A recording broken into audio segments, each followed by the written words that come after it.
Hey, Phlebas. So I actually wasn't planning on doing a live stream necessarily.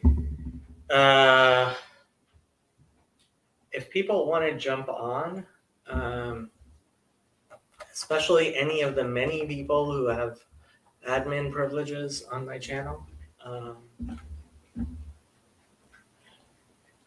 I actually have stuff I should be doing. But Paul had a live stream with a very active discussion. There's lots of people who want to talk about stuff. There are lots of things to talk about, not least of which is the CRC. So here I'll pull up my response to um, the CRC Synod. Trying to watch the cringe fest that is CRC Synod. Hashtag CRC Synod. It feels like sitting in a reform or conservative synagogue, watching the boomers sniffing their own flatulence, thinking they are leading one way when they are only inspiring a more enraged backlash. And Mo responded, "Lol, you have such an interesting way of describing things." Andrew! How's it going, Jacob? Shouldn't you be doing homework? Yes, so I have 2 questions of you, and that'll be that. Okay. They're kind of open questions, so answer however you like. My kitten. So, meow. Yes, you were saying. So, why is there 4 cubits to halacha? You've really been thinking a lot about this. Yeah. Um, I think ultimately it's because I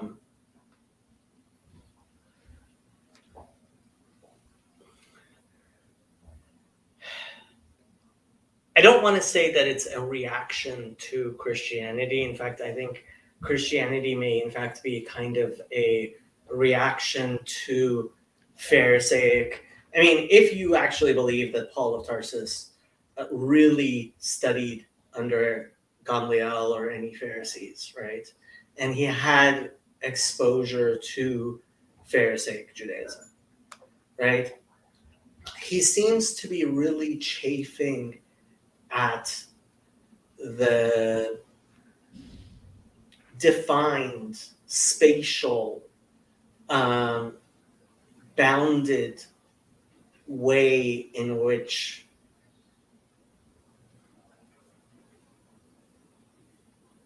we live as embodied people, and people do that a lot, right? So I don't know if you saw my comment on Zevi's discussion with Art Green. I I clipped a little piece out of it. In fact, why don't I pull up? Yeah, when Professor Green is talking about how he never, whatever, Yeah, immigrated or whatever. exactly. Yeah. So I called it disembodied Judaism. So let me pull it up, so people can see. People who aren't the two of us can see. So this is from Zevi's discussion with Art Green, who is a conservative, conservadox kind of figure in Judaism. I was never very much attracted to the path of, oh, you're interested in Hasidism, let's go to Williamsburg and spend another Shabbos with the Spinkerov or the Paparov or this group of Hasidim or that group. That did not excite me. I was never very. That did not excite him, right? Embodied Judaism did not excite him, right? And honestly, I think that's the bread and butter. There's a Mishnah that says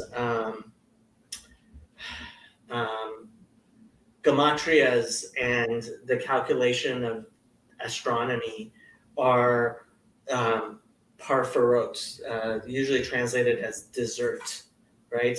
They're they're not the main things, right? Whereas the laws of what kind of chicken is kosher, right? Um, and Nida, which we won't get into, but similarly is a very technical thing, right? That doesn't excite you. In fact, it does the opposite of excite you, right? That is the essence of Jewish religion.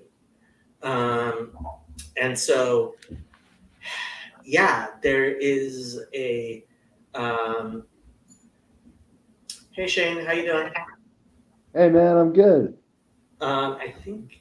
Okay, yeah, you're fine. You're fine. For a minute, you um, Echoed. were echoing, yeah. So, um, and Yosef has something to say, but I don't know what that something he has to say is.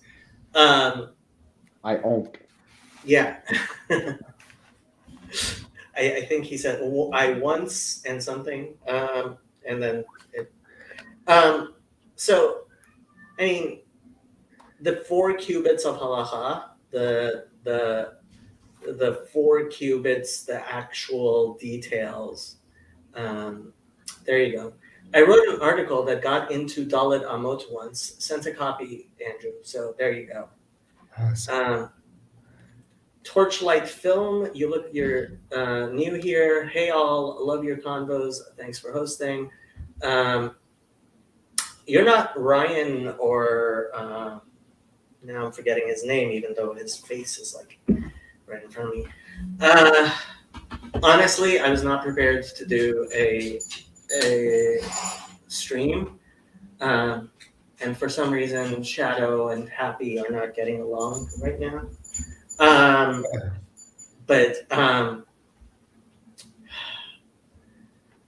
So how are you doing, Shane?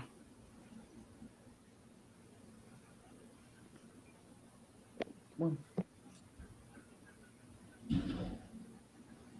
Okay, it's fine.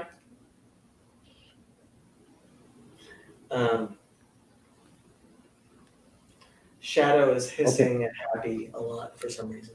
Mhm. You have a cat named Shadow and a cat named Happy? No, I have a dog named Happy. I have a Okay. cat named Shadow of Death and a dog named Happenstance. And My name is Kevin. I was introduced by Tim B. Tim B. And I've been watching her content. Well, you're very welcome, Torchlight Film. So how are you doing, Shane? good, good. So is it happenstance that your animals' names express a dichotomy?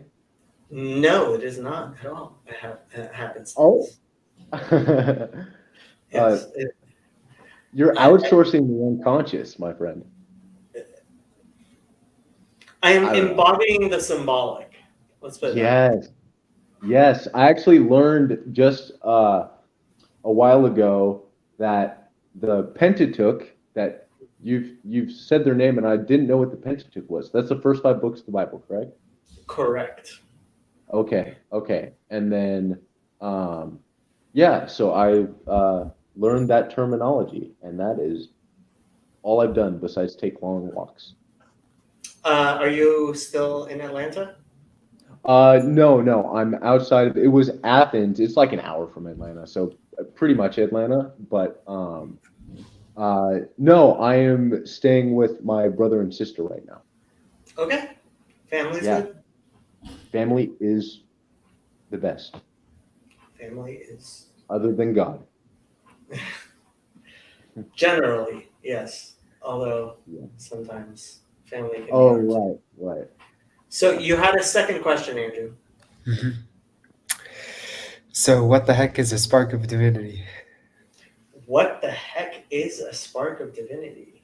Good question. I don't know. Can I comment? Sure.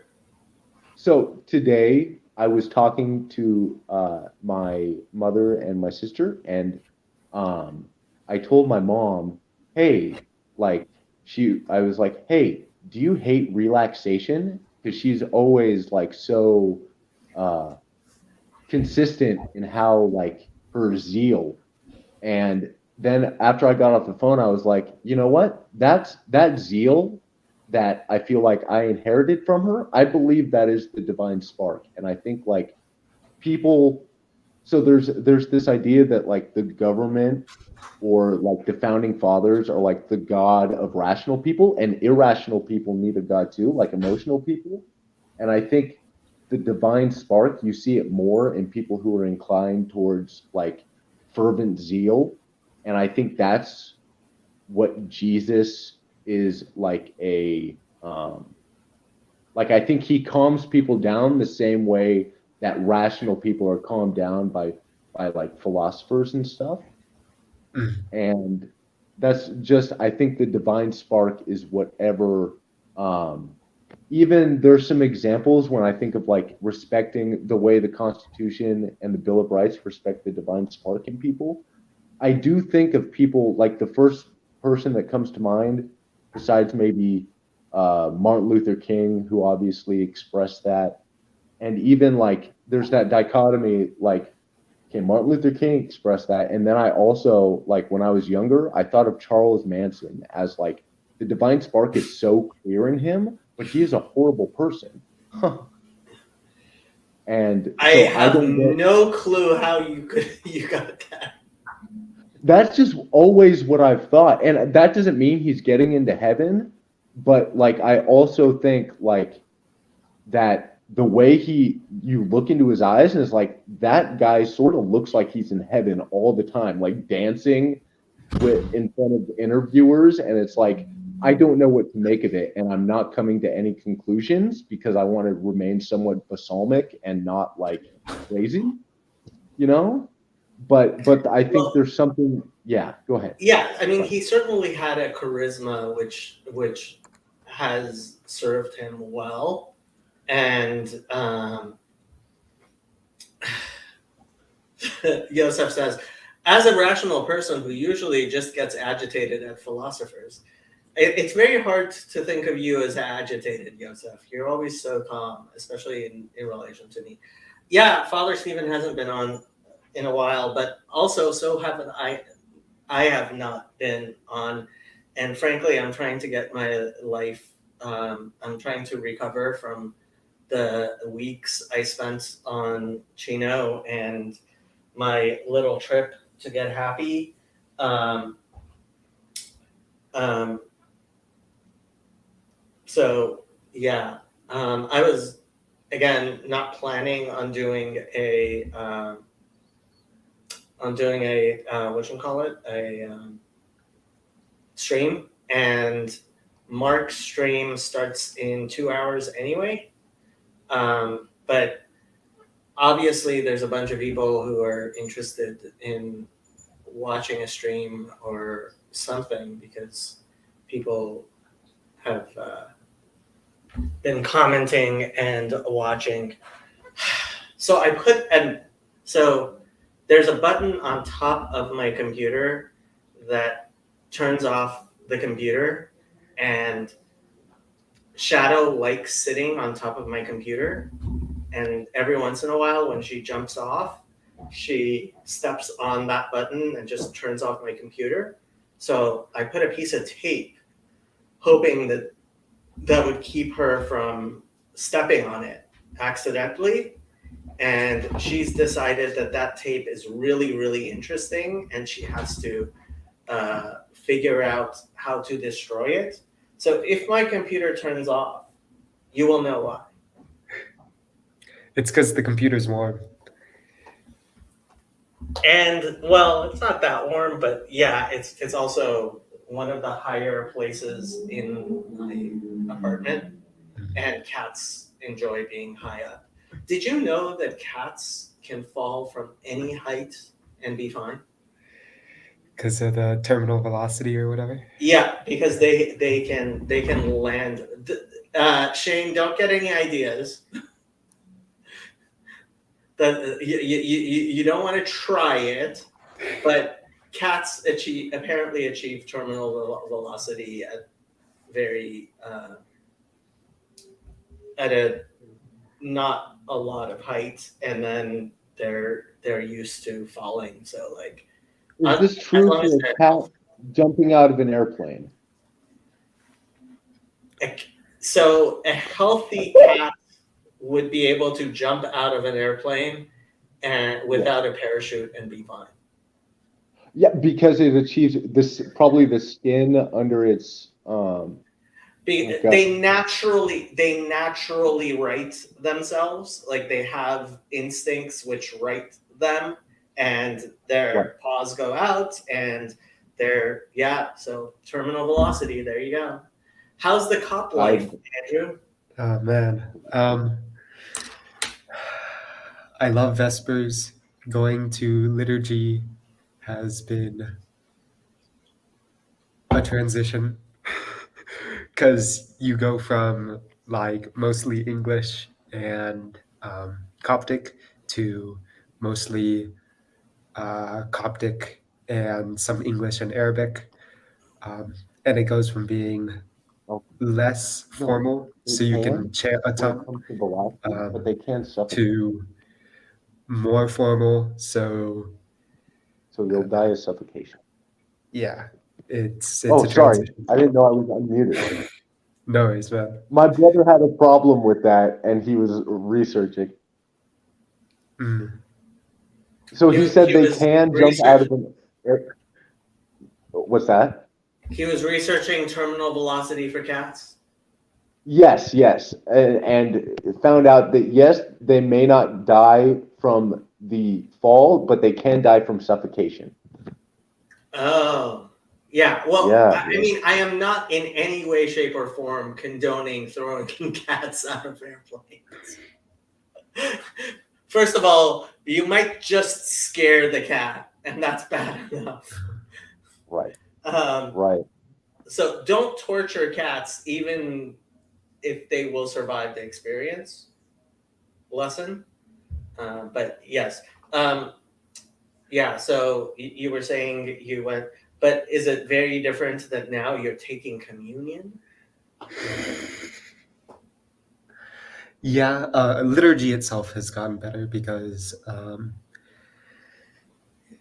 after the liturgy of the word, you start getting into the liturgy of the heart, and most of it is like preparing for communion. So before being baptized, you're just like, yeah, make me worthy too, God. Make me worthy, God. Yeah. Have either one of you been watching the CRC Synod? No. What's it been like? Cringe. Yeah. Lots and lots of cringe. They started with a power and oppression training. Yeah, and like the executive director, like he posted this like little handout that they put. Like the whole thing is there. It's like it's just I have no idea who this guy is who was elected as the president of the Senate, but like or general secretary or whatever they call it. His name is Paul DeVries. But like this is how I described it on Twitter. What did I call it? What did I call it? Trying to watch the cringe fest that is CRC Synod. It feels like sitting in a reform or conservative synagogue watching the boomers sniffing their own flatulence, thinking they're leading one way when they are only inspiring a more enraged backlash. And then, so Mo has similarly been making comments about the silliness of stuff at the CRC Synod, and I responded to his. So okay, let's do it this way. Let's actually put it up. Okay, so the CRC, the official thing, tweeted this morning. This morning, the CRC Synod worship is being led by some of the members from Church of the Servants All Nations Worship Service, a service intended to be hospitable to refugees and immigrants from many countries. Thank you, worship team. And Mo responded, is the service for CRC Synod or for immigrants and refugees? Will there be a significant amount of immigrants and refugees present? I don't understand. And I quoted and I said, the virtue signaling is incredibly repulsive. These are people who have not even considered the evidence that woke indoctrination techniques usually leads to a backlash. I'm guessing there are people sitting there in the, like, watching these woke antics and just being so disgusted by them and enraged, which, of course, I mean, why wouldn't you? Like, it reminds me of Brexit, where the people voted for Brexit and everybody in Parliament was like, nope, we can't have Brexit. So how are we going to pretend that we're still a democracy while not being a democracy? And CRC Synod seems to be doing exactly the same thing, where they're like, oh, here we are, the powerful members of the CRC denominational offices in Calvin University.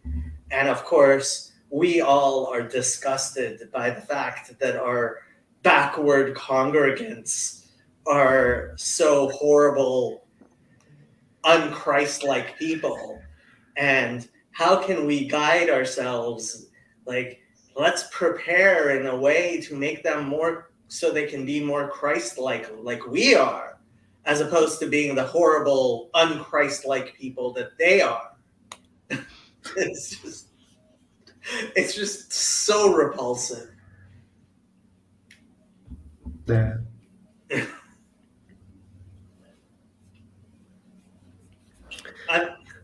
Phlebas needs to jump in here. I want to hear, like, the CRC people talk about this. I thought about that, like, oh, hold on one sec. Well,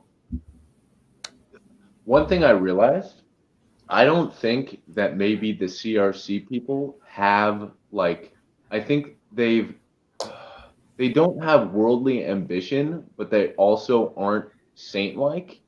Like, it's like they're just allowing themselves, they're like so gratuitous towards their own, like, depravity. It's like, that's not, I don't think that's the it's like everything besides the good parts of Gnosticism. Everything except the good parts of Gnosticism. Yeah.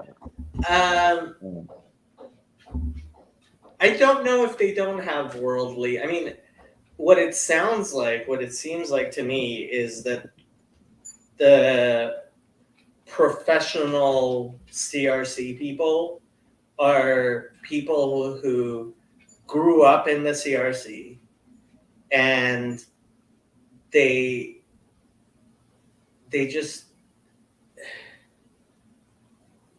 don't have an actual commitment to the community in a religious frame. So, I mean, it's like the cultural Jews. It over and over again. Hey, Cosnahan, why do I keep on forgetting your first name?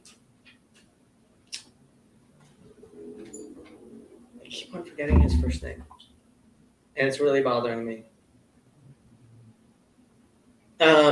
He was one of the first people to come on my channel, and he lives in Great Britain. Nice. And my name, for some reason, please put it in the chat because I can't, like, this is getting really annoying.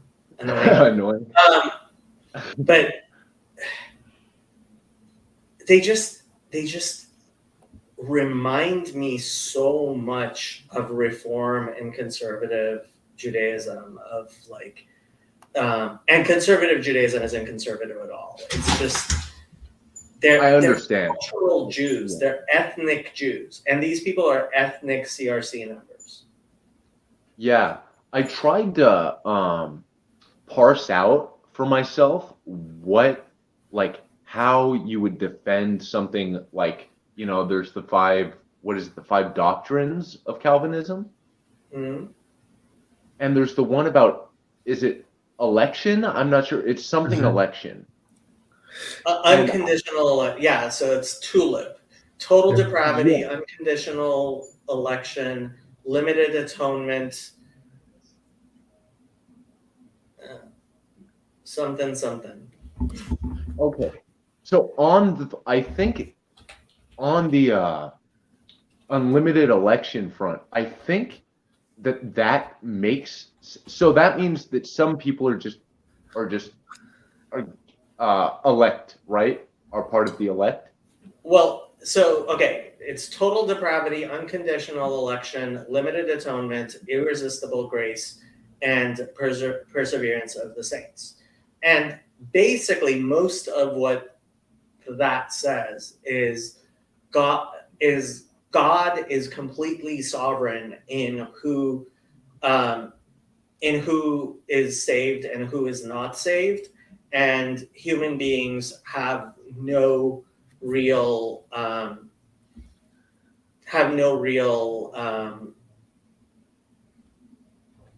involvement in whether or not they are going to be saved.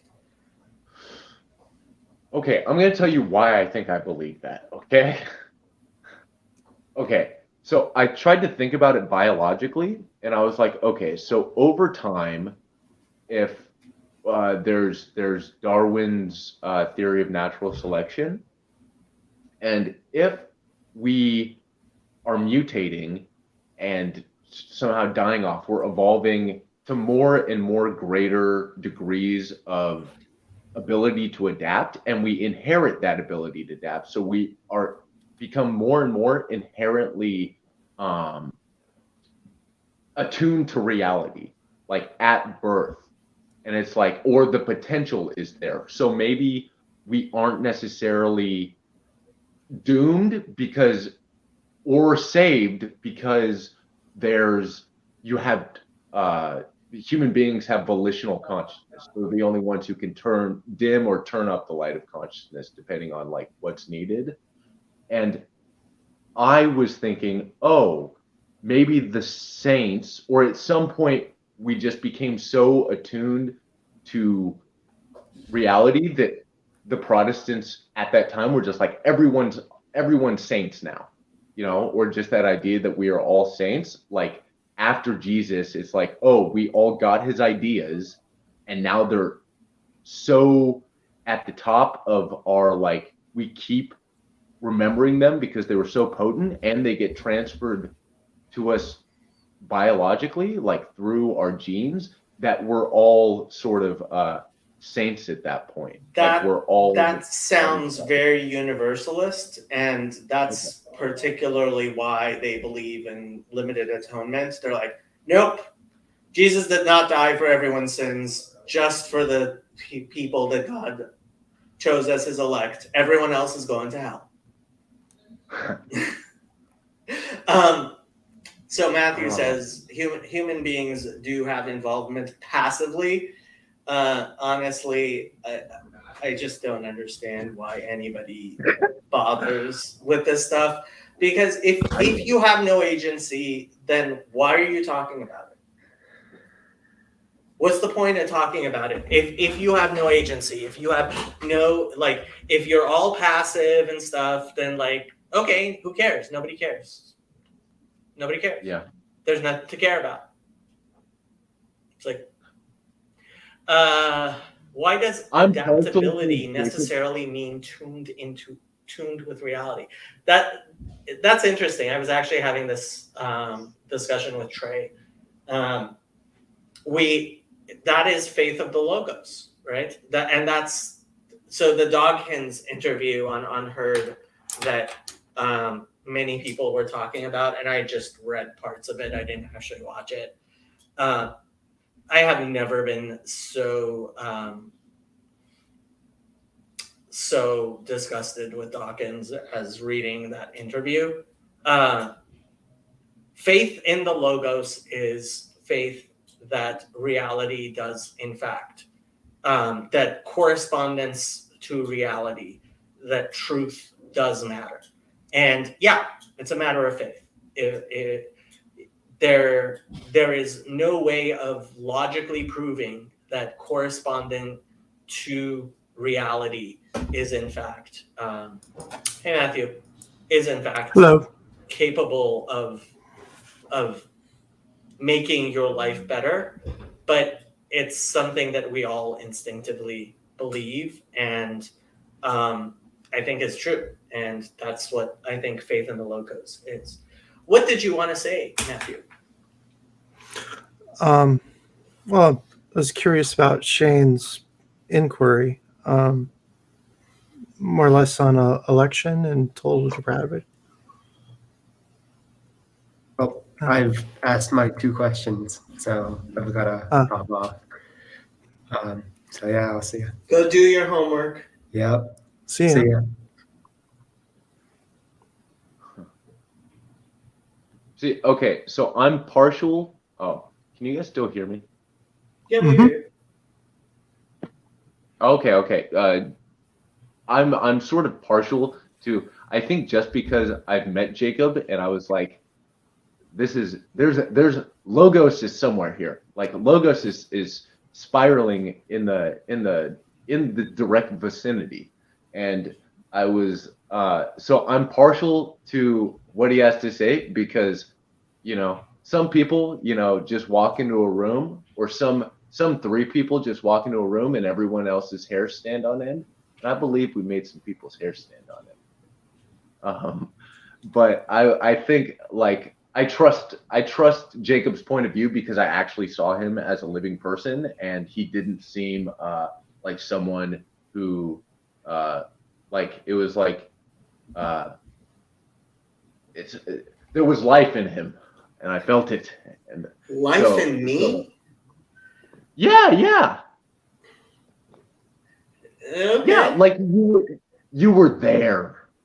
I was in fact there, Shane. I was in fact And there. that's important. So when like There was also life in Caleb. In fact, I have to wonder why Caleb disappeared. He is somewhere in Los Angeles right now. Really? I'm joking, but is that to convey that I'm lifeless? No. I was going to get to that, Doug. Okay. I think you're more. I think like you thrive on like you go off, and I think it's totally normal to like go off people's like energy. It's adaptation, and it's a great thing. But I think Jacob has this like stalwart, disposition that I don't know how many people have. Yeah, he has a good ethos and pathos. Yeah. Hey, and I'm not trying to kiss all ass here. lies. I'm not trying to kiss ass. But Anyway. I was curious about you mentioned Calvinism.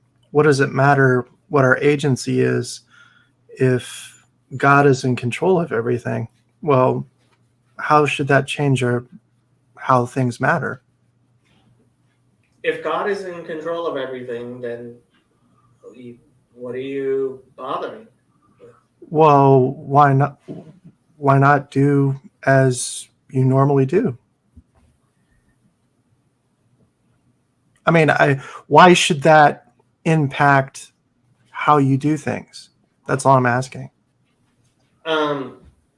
If I have no control, right? You do have And control, well, but you okay. don't have control over what God does. So no. So that's no. So I would point you towards the Poway Shooters Manifesto, which may be a little bit difficult to find, but I've posted in several places. He gives a perfect Calvinist reformed view of Christianity, and that's why he went and murdered a woman and shot a little child and the rabbi at a synagogue during Passover, because he said,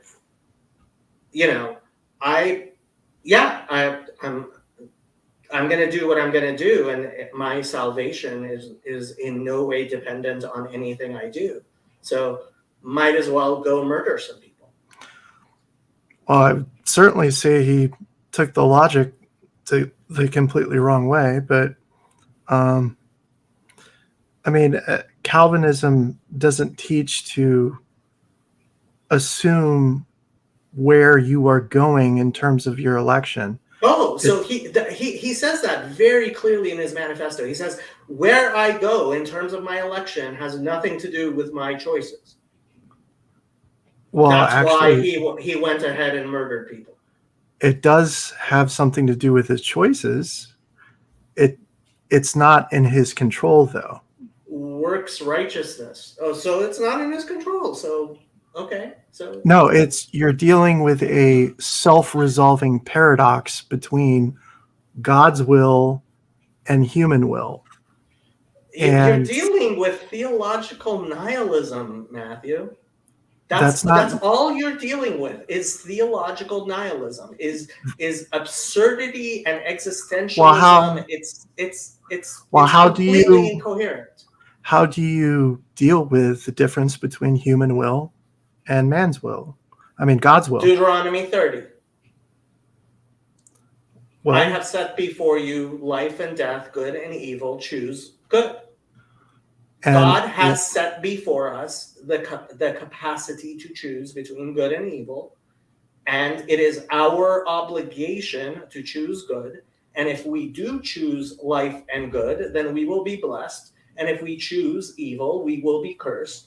And that is the plain explanation of the entirety of the Bible, all the way until you get to the epistles of Paul of Tarsus, which he does mention when it comes to our wills and what we do not being relevant to God's compassion, because the purpose of election. This whole concept of election is categorically anti-biblical. This whole concept of election is something that comes from a Pauline view of the Bible, which is completely irreconcilable with what. So you're saying that God. Teaches. So you're saying that God asks permission every time He wants to do His will, when it comes to what we want to do. No, I didn't say that at all. I said that God gave us, in His infinite wisdom. If He gave you, then that would be His will. Yeah, it is His will that we have. Then you would be doing His will. No. Yes, because He just gave you His will. No. And He knows the decisions that you're going to make. Therefore, you're carrying out what He knew you were going to carry out. That would So- be his will at the end of the day. No. So you really need to read into compatibilism. Just because I know what you decide doesn't mean that I am the one who's deciding what you will decide. Technically, that is true. If No, it's if I let loose something, if I let loose a rock and it falls on someone's head, I'm responsible when I let loose the rock. Okay. The consequences of letting loose something when you know all of the cause and effects essentially puts all of the control in one person's hands, no matter what. No, it doesn't. No. Well, tell me. I'd like to know. The Bible. Very Explain to me specifically- how. I don't- Explain to me how Matthew, logically that's possible. Okay, Matthew, Explain to me how you can Matthew, stand it in doesn't between sound- God. It doesn't sound like you actually want to know. No, I do want to know because Okay. where so would we then look let's- at let's look at Psalm 139. I mean, what does it say? Matthew. What does Psalm 139 say? I don't have. We're going to look at Psalm scripture number. here. If Well, you want to look at scripture, we can look at scripture. Hold on. Orthodox Punjabi, welcome. Shalom Aleichem. Yaakov, Aleichem Shalom. how's it going? It's nice having you on. I've seen you comment on a few things, but I don't think we've ever actually interacted. You have a channel with stuff on it, right? Yeah, so I had some videos before. By the way, my name's Andre. I Andre. thought this would be the best place to just let it out because Okay. might as well. I'm not scared. I got nothing to hide. Yeah, so I had a channel that had some stuff on it. But now, when I look back at those videos, they're just so ill-informed. A lot of it was actually to do with, like, when I say Orthodox, it's Orthodox Christian, not like Orthodox Jewish. Also, not Orthodox Sikh, because when you say Orthodox Punjabi. No. I do come from a Sikh background, though. So I kind of have this weird thing where I can do both. Which flavor of Orthodoxy? Eastern. Which Yeah. flavor of Eastern Orthodoxy? I go to a Russian church, but because we're in England, it doesn't feel very Russian. It's actually a very mixed parish. It's all very English. Okay. Yeah, and it's very relaxed. Like, I don't know if you've ever seen what a Russian parish is like, but everybody's sort of very, like, standing straight, hands by their sides and just listening. But English is a bit more like Do free you have form. chairs? No pews. We're Okay. anti-pew. yes, I know. Well, not everyone is. I mean, the Greek Orthodox in the United States have started having chairs in their churches. God have mercy on their souls. The Greeks. Well, coming from a Punjabi background, like in a Sikh temple, there's no chairs. And so for me, that was like, okay, that makes sense. Actually, in Punjab, like on the news a couple of months ago, they tried to bring pews into Sikh temples, and like there was a riot. They started throwing the pews out and burning them and everything. And I was like, you know what? You are my people. I know they are my people. So, is your do you come from a Khalsa family or not so much? Well, there are people in my family who are Khalsa. Actually, I think you were speaking to Raj last time, and you were talking about the Nihang Sikhs, which are the crocodile Sikhs, right? Yes. I have some family members who are Nihangs in India. Okay. But They no. must not be happy with your Orthodox take.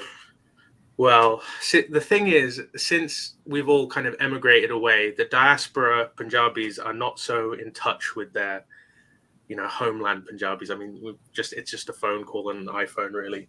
So they don't know about me doing that. Okay. I'm like the youngest of the young on my side as well, so nobody knows much about me. Do you speak Punjabi? I speak it well enough to get around. I'm working on other languages right now, so I'm getting my Hebrew down. Trying to get my Hebrew Oh wow. down. I know a little bit of Arabic, enough to read it, Mm-hmm. and Greek. You can kind of I used to do science. I was a biochemist back in the day, so a lot of the Greek is just kind of like the scientific stuff. So I'm okay. But yeah, I'm working on my Hebrew right now. Specifically, Really? Yemenite Hebrew because I like the Temani.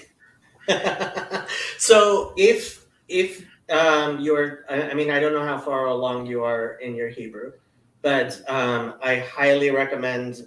There's a channel on YouTube, Aleph with Beth. They do natural language. There was And this it's all free. rabbi that I was listening to, David Bar Haim, I think. Is it David Bar? Oi, Wait, hold on. David. I know who you're talking about. He's David Bar Haim, yeah. Yes, I know exactly who you're talking about. Machon Shiloh. Yes. Right?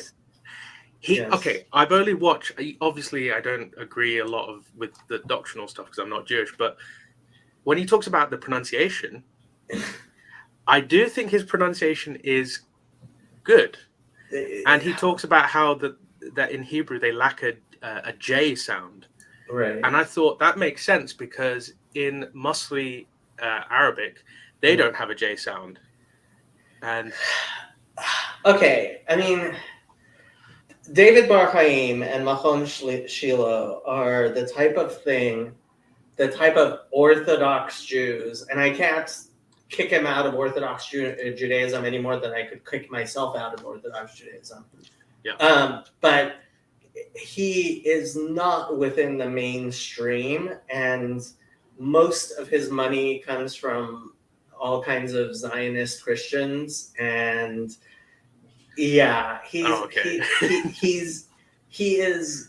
is an extreme personality who we have a lot of internet rabbis, and these are not well respected members of the Jewish community at all. Bar Chaim is actually more widely respected than most of the internet rabbis, I have to say. At least he hasn't found himself completely outside of orthodoxy, although there are several things about him which are very strange, to say the least. But yeah, he has a very particular view of things. I think he makes a lot of historical mistakes in a lot of the things that he says. Yeah. But as far as trying to reconstruct biblical Hebrew as it existed thousands of years ago, yeah, I mean, generally, he he's okay. Well, okay. I mean, I have to say, the reason partially why I moved off the topic was Matthew. You were very, very angry, and that we weren't going to get anywhere. I can certainly actually address that topic, but I came up with the solution in my head as like. Oh, sorry, guys. I No, it's okay. You know what? This is I very much prefer to have this conversation because I think that conversation wasn't really going anywhere. Like, I don't think conversations about free will ever do, and I generally. Well, I think Jesus, honestly, like he said, "Let loose a stone," and I was like, okay. The only reason people don't cast stones is because Jesus once said, you know. Okay, now I have to tell my joke. Now I have to tell my joke. Okay. They bring an adulterous woman to Jesus, and Jesus says, "Let he who is without sin cast the first stone." And this old woman picks up a stone and casts it at her, and everybody else goes ahead and stones her to death. And Jesus turns to the woman and says, "Mom, I didn't mean you."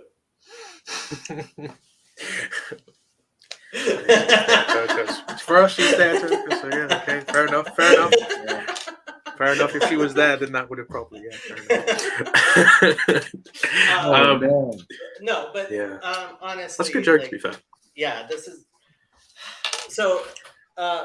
The funny thing is, she wouldn't have been sinless anymore had she not cast the stone after hearing that.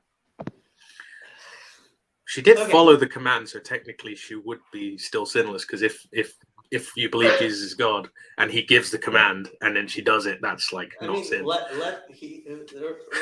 Although he did say anyway, we won't get into Okay. the Gospel of Thomas. True. But if you're trying to learn Hebrew, honestly, I while there are certainly attempts at reconstructing ancient Hebrew, the vast majority of people use modern Hebrew. Aleph with Beth also uses modern Hebrew because it's a living language. It's an actual useful language, and the differences are small enough that you can switch between them and be understood. And if you're trying to make trying to make your own, like, oh, this is the perfect Hebrew, right? If you're the only one who speaks it, right? It's that's no true. longer It's a not language. intelligible. Yeah. It's no longer a language. It's an idiolect, no longer, I guess, wouldn't it? It'd be at that point. and that's I can partially what's crazy about Bar Chaim. Yes, Shane. I gotta go. Talk to you later.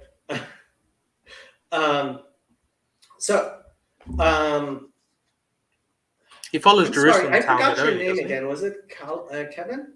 What was your name again? Andre. Andre. I'm sorry. I've become very, very bad with names, especially as I've started knowing way more people than I should. Andre. Yeah, so there are many claims he makes following the Jerusalem Talmud that when it comes down to it, like, he is very, very detached from the Jewish tradition. And when you are so detached from tradition, when you are so detached from the Jewish community, when you completely decide to go your own way, right?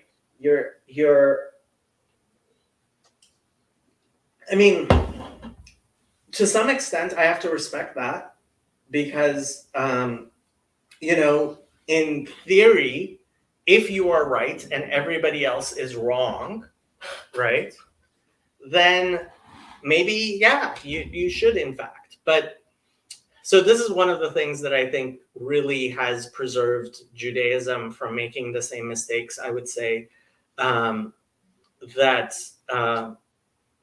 Protestantism does, which is, in order for us to have services, you have to have 10 adult males, right? You cannot have our Jewish services without 10 adult, Minyan, right? yeah, without a minyan, exactly, Yeah. yes.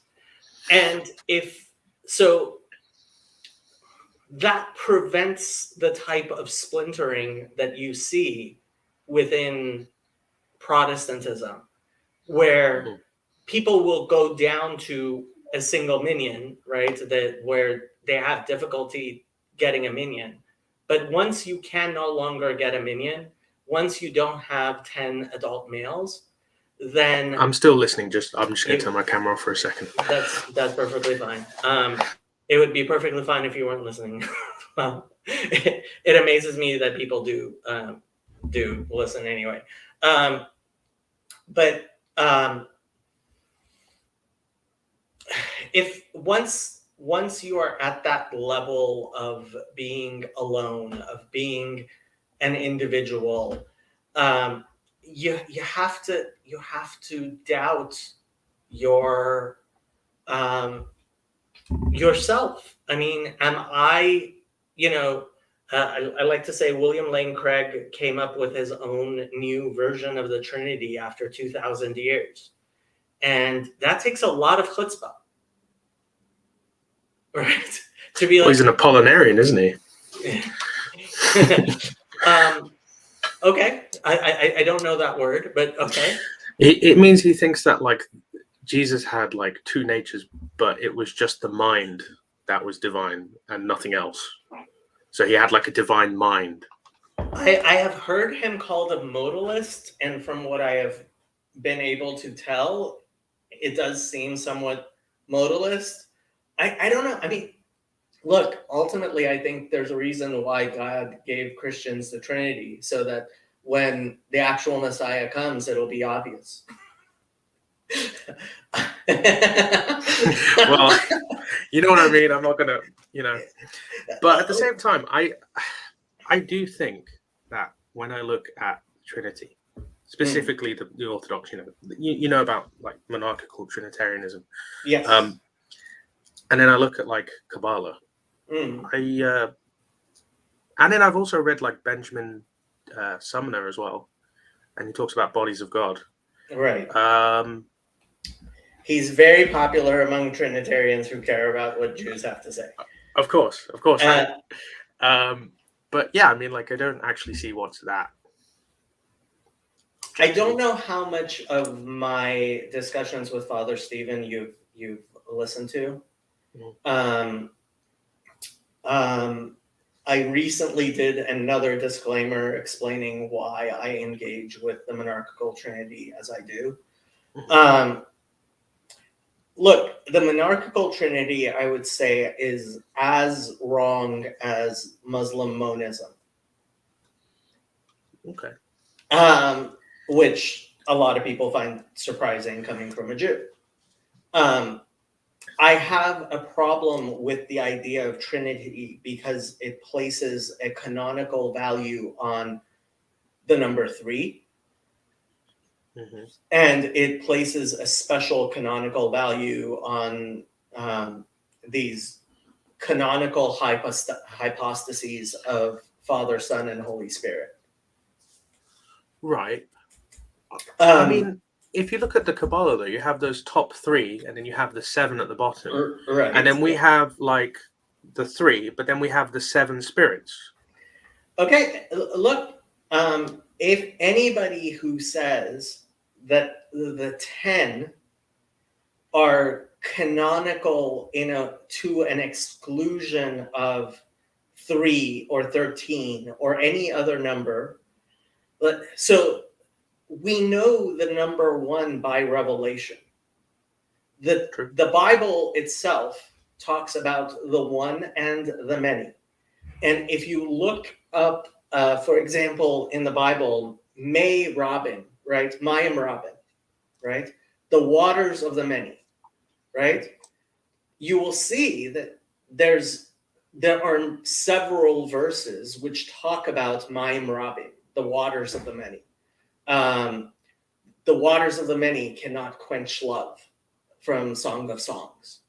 God dwells upon or over the waters of the many.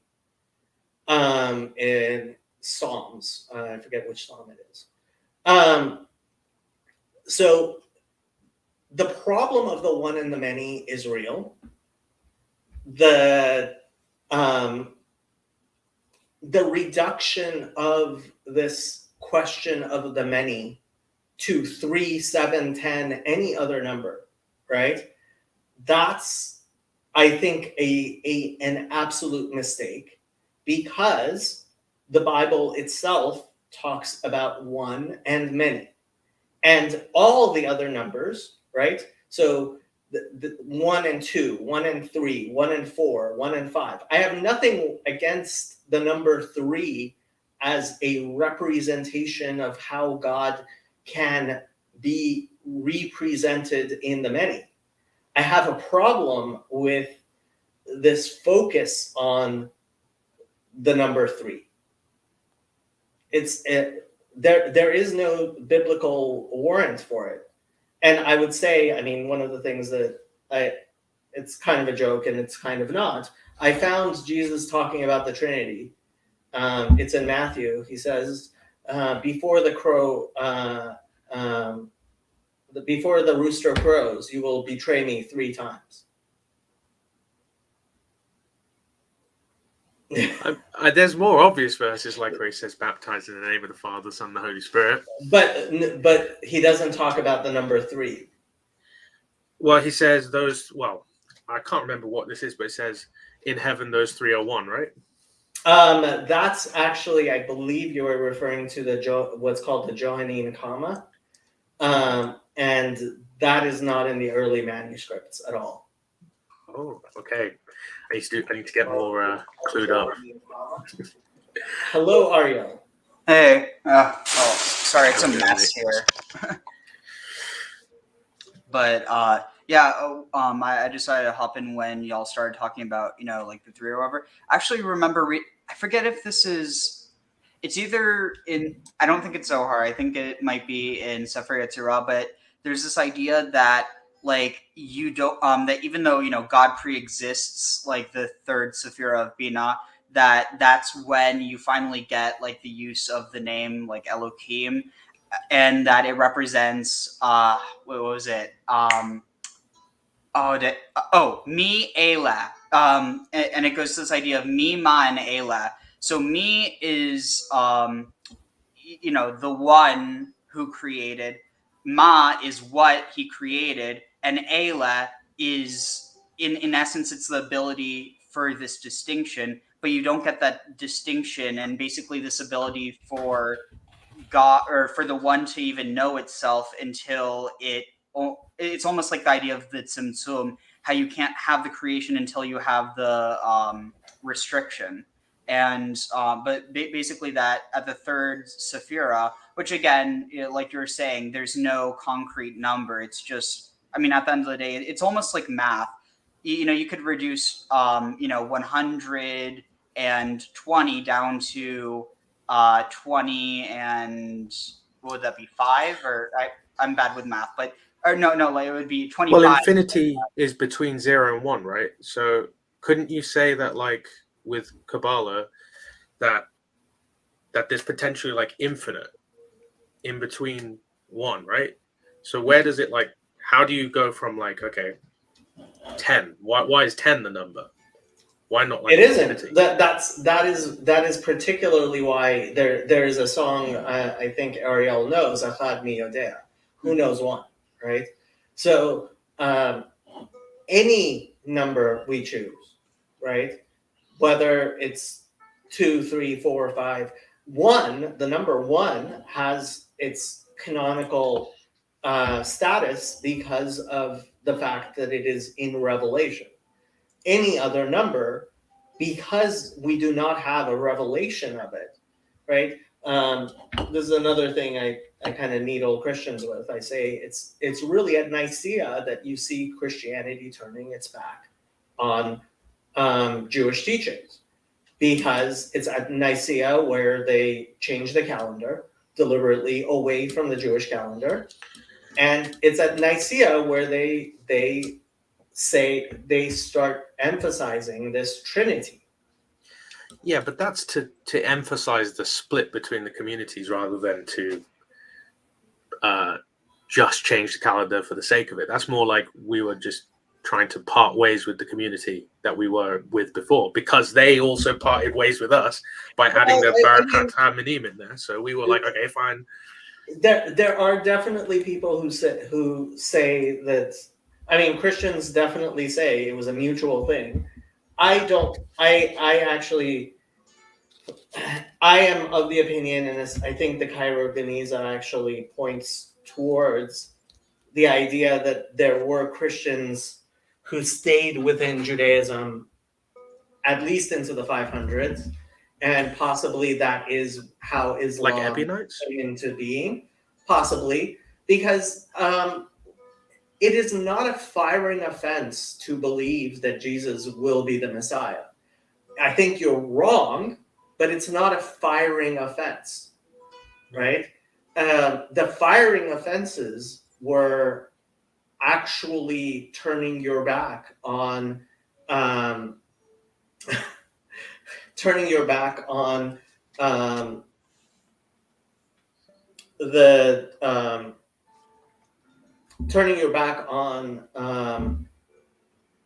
the law, as it were, right? I mean, Eastern Orthodox to this day actually do maintain the edicts of the Jerusalem Council and don't have blood pudding, for example, right? Yes, we do. Yeah, we don't do that. Yeah. No blood. And so and so that, I mean, the rejection of that is, I think, more of a problem than Christians, and I am being very specific in my language, believing that Jesus will be the Messiah. Most Christians, when they say they believe Jesus is the Messiah, they don't mean to. They don't mean to. My brain will start working.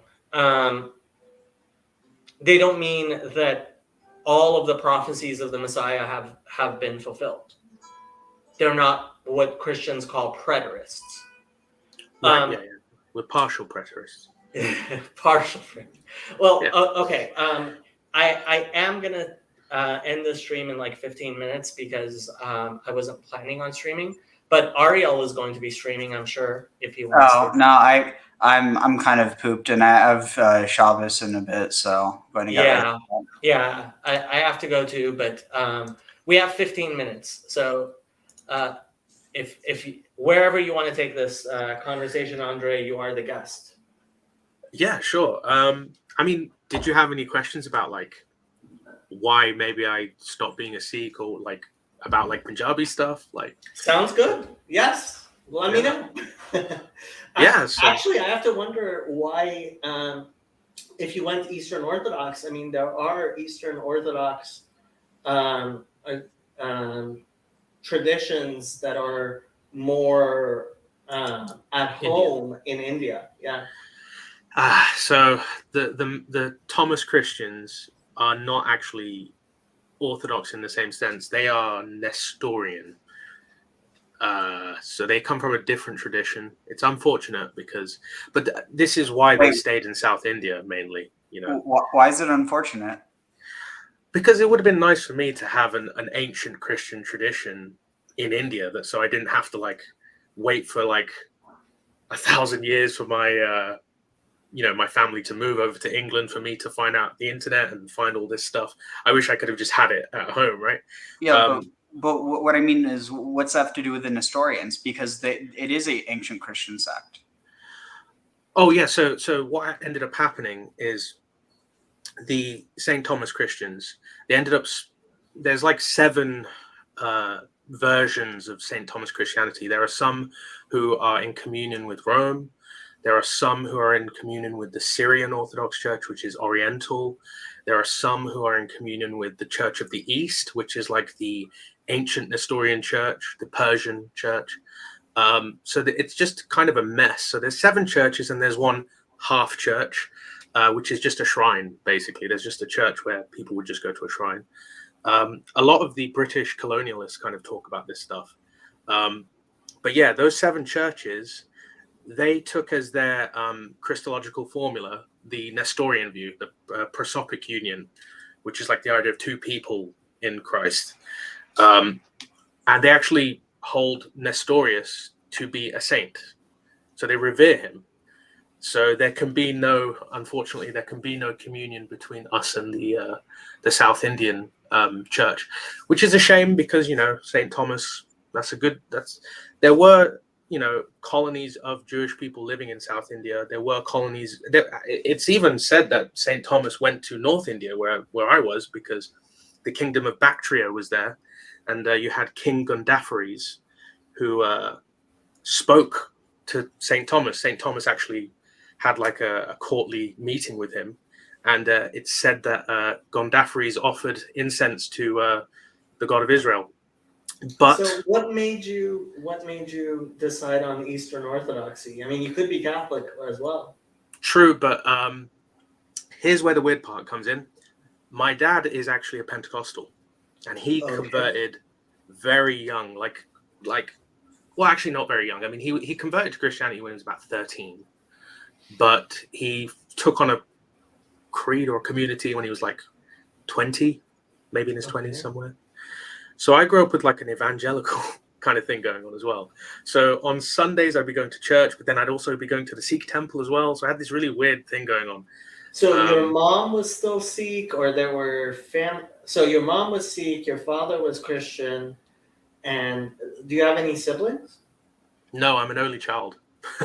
I see. So yeah, so I had to like work it out by myself. I had to like try and get there. So yeah, like I'd be learning all the Old Testament stuff as I was growing up. Then also knowing about like all these Indian traditions as well, and like all the Indian hymnography and everything. And it was just a weird upbringing. But I felt more spiritual in the Sikh part than I did in the church. I see. Well, so, how do you feel about the Guru Granth Sahib? How do I feel about it now? I mean, definitionally, it would have to be considered bibliolatry. But before anybody takes it out of context, I don't hate myself. I don't hate Sikhs. I don't hate Punjabis. It's part of me. There's good stuff in there. There is good stuff in there. And actually, somebody from my church called Dr. Mangala Frost, she was a Brahmin from South India who converted to Eastern Orthodoxy. She's passed away now, so she's of blessed memory. But she wrote that the Bhakti tradition, which is the devotional tradition in Hinduism, could be derived from the South Indian Christians, or it could be God showing himself to the Indians. So when you read like this, the Granth Sahib and stuff, it's very monotheistic. It's using Hindu iconography and even Islamic iconography, but it's still monotheistic. The only problem is they say that the actual book contains the essence, which is why they treat it like a body. So it's an embodiment. It's essentially like, each page is called an ang, which means a limb. So if you rip the book, it's like you're ripping a body part off the guru. So it's, aesthetically, it looks so close to like Judaic traditions that I'm like kind of a bit unsure if there's like some sort of Jewish thing going on there. Because Well, Father Stephen, he says that the processions and stuff, like, I've said this many times. If somebody doesn't know precisely what's going on in Judaism and they go to a Torah service, they could, especially Simchat Torah, right? The festival where we celebrate the Torah. They could be excused for looking at it and thinking that they're seeing bibliolatry, right? A worship of the Torah scroll itself, right? And I think it's even possible for somebody who is Jewish to fall into that mistake if they literally think of the Torah as a book, right, in that manner. But ultimately, I don't think that is the teaching of Judaism. And from everything I've seen of Sikh, it doesn't teach bibliolatry any more than it teaches the worship of gurus. And to some extent, Guru Granth Sahib has removed the guru worship that it is part and parcel of at least some of Buddhism and Hinduism from Sikh. I'm going to push back on that. Okay. Because in Sikh, there's this idea that like Vaheguru is the sun and that the gurus are like the moon and they shine the essence. So therefore they can be worshipped as Vaheguru as well. So that's why I say that that's like, because they wanted to, this is what Raj told me. So I've spoken to Raj as well. Glad to hear. He said, yeah, so he told me that, what was it that he said? That they wanted to distance themselves from the Hindu version of incarnation, which is the avatars, right? So they said that God cannot be born, meaning like the timeless, which as a Christian, I can say absolutely amen to that, because God the Father can't be born. Absolutely. But they were trying to distance themselves from like Krishna. and that kind of stuff. So that's why they say that there's no incarnational principle. However, if you take the idea of the moon sun analogy to its full extrapolation, that is incarnational. So that's really interesting because wait, what was that thing you just said? Sorry, I have a really bad memory. about the sun and the moon.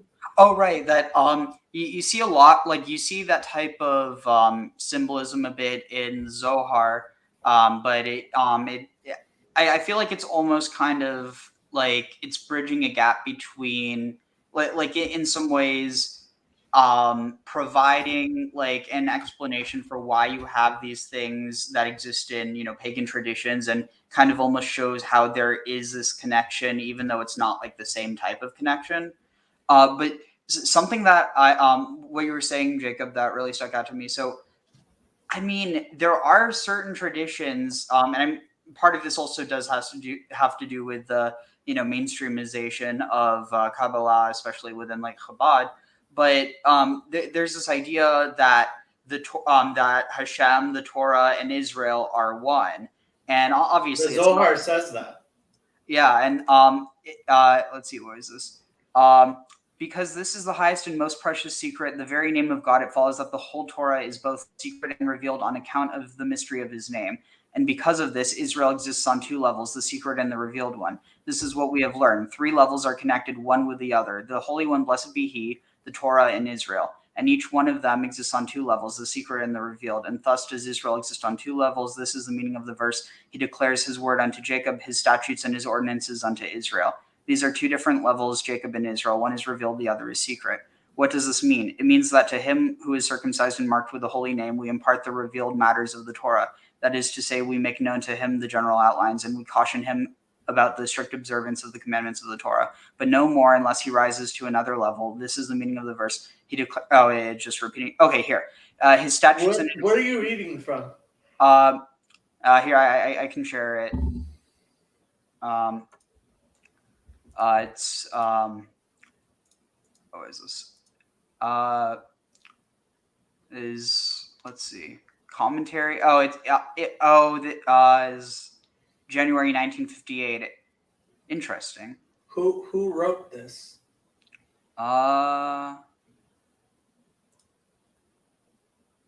I'm. I'll read Oh, it. wait. Where was it? It might just. Huh. Oh, is this? Yeah, I'm not sure if it's this guy, but I think it seems like it's just taken from some of the. But here's the thing I want to share. So, communion with God. The letters of the Torah are the chambers of God through which he channels the emanation of his light. As is said in the Zohar, the Holy One, blessed be he, and the Torah are all one.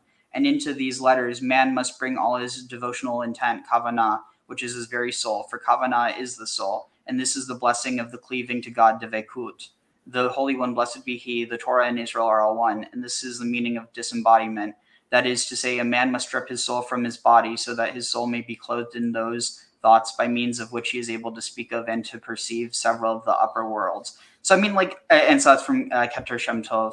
But, like, at least from what I gather from that is that it's not a worshiping of the Torah, although because of the idea that, like, you have this, basically that the Torah is an embodiment of, not of God, but of, well, for one, God's word, but on top of that, it's an embodiment of, I would personally argue, I don't know if this is really an Orthodox understanding, but that in a way it's an embodiment of the Shekhinah, because there's this idea that wherever Israel went, the Shekhinah went with them, and wherever Israel went, the Torah went with them. Like there's a lot of parallels here. Like, but the thing is, the Shekhinah isn't a physical thing, which means that it's like, I don't know, but basically, If that was energetic, like if that was like the Eastern Orthodox understanding of energy, like activity, like the activities in the Torah, and that's also shared by God and the people, I could say possibly yes to that. Yeah, I mean, these types of things, they get into esoterica, which at some level, right, each person understands to their capacity. And these are not the things that we consider Yeshava l'chol nefesh, the types of things which we generally teach and make foundations of our beliefs, right? And I mean, what really gets me about making the idea of the Trinity foundational and fundamental, right? This is creedal to Christianity, right? And it's not something that anybody claims is easily understood, is not anything that anybody claims is a fundamental teaching which the Bible again and again stresses, right? So in Judaism, we would say that anything which is very, very important, right, is something that the Torah, that God through Scripture has revealed to us repeatedly and emphasized, right? So, when I read Mark 12, I was like, okay, why have Christians and Jews been fighting for 2,000 years? Jesus quite clearly gives what is a Jewish answer, which is the greatest commandments is here, Israel, the Lord our God, the Lord is one, and you shall love the Lord your God with all your soul and all your might and all your strength, and however you want to translate that verse. And the second one is like it, you shall love your neighbor as yourself. Again, both of them are, these are fundamental commandments within Judaism. Like Jesus isn't saying anything that in any way is considered external to Judaism. But for Christians, this is not something that Christians have made fundamental to their faith.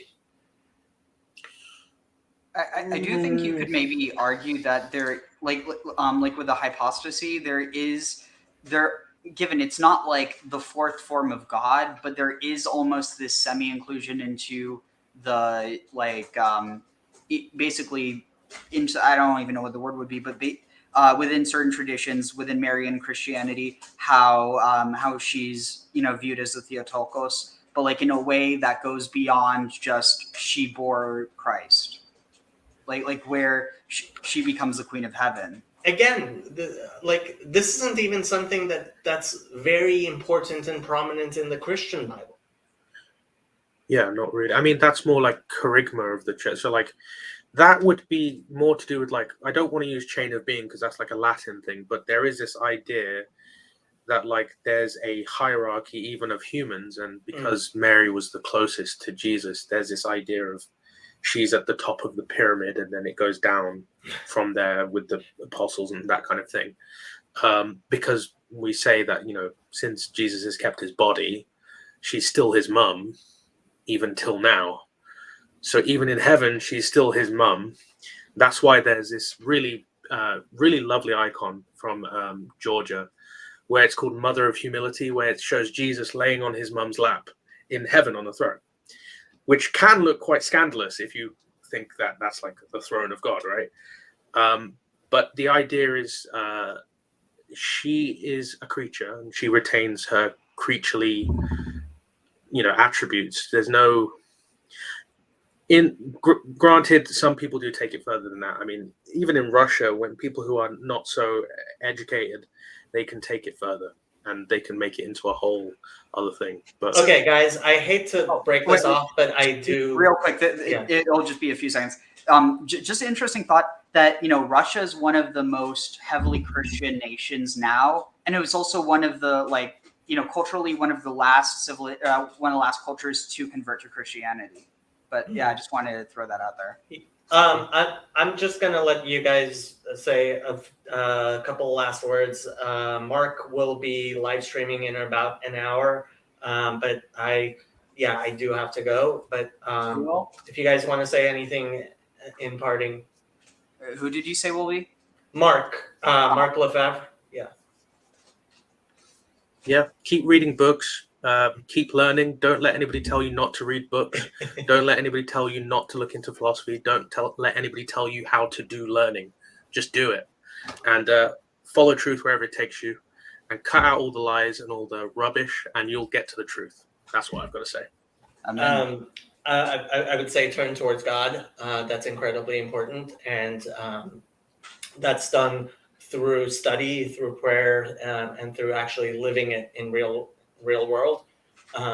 Did you want to say anything else before we go, Ariel? Just Shabbat Shalom, and everyone have a great day, night, wherever you are. Yeah, I mean, not really anything on my mind at the moment, but just glad to be here. Shabbat Shalom, everybody. Shabbat Shalom.